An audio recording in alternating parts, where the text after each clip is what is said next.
Melissa Lee. Thank you, Mr. Speaker. Thank you for the opportunity to speak briefly on the Patent Attorneys and Other Matters Amendment Bill, a bill for which the main purpose is to implement a single Trans-Tasman registration regime for Australian and New Zealand patent attorneys.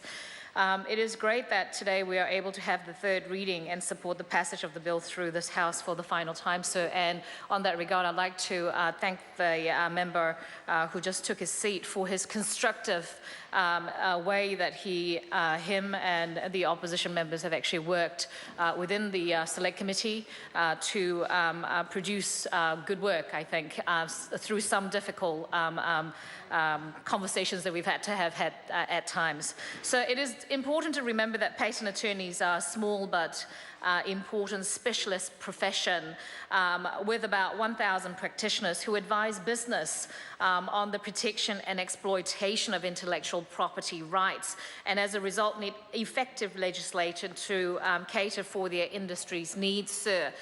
Through our discussions in the Commerce Committee and this House, we agreed that there were a need to replace a 60-year-old outdated regulatory regime currently in place for patent attorneys, and to help increase competition and innovation between Australian and New Zealand businesses.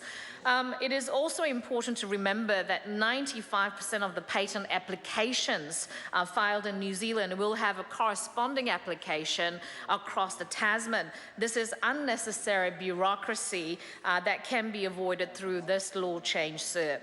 The bill helps the market be more competitive, reduce costs to help business, inventors and innovators have more time and recourse towards their products and services, as well as trimming the red tape that can stifle progress. So the bill does this with two main amendments to the Patents Act of 2013. It introduces a joint registration regime with Australia for patent attorneys to help spread opportunities to engage in their practice between our two nations and to enhance the conduct and services across the industry. And considering the fact that Australia has a much bigger economy than New Zealand, I can only see benefits for New Zealand patent attorneys, sir.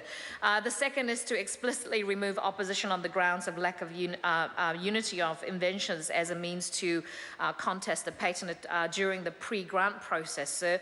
As previously discussed in this House, this possible option was unintentionally introduced in the 2013 legislation and needs to be removed to clarify the law for the patent attorneys across the Trans-Tasman and for consumers at large.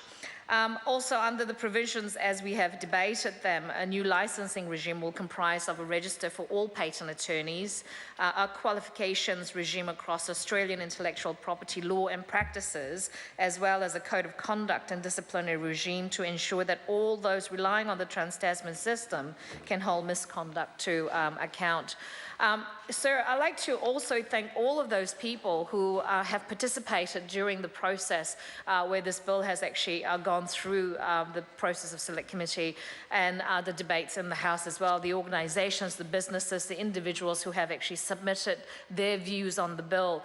It's always appreciated to hear people's views and thoughts, and those views do in fact matter and actually often direct and guide the Select Committees as well, sir, and I think they were very helpful. Those submissions, the excellent work of the Commerce Select Committee Secretariat and other parties have contributed to the bill that will work well for our innovative patents and inventions industry, sir. And I think, as I said earlier, I'd like to thank all of the members of the Commerce Select Committee who have worked very hard to get this bill to the third reading and complete the process. Thank you, sir. I commend the bill to the House.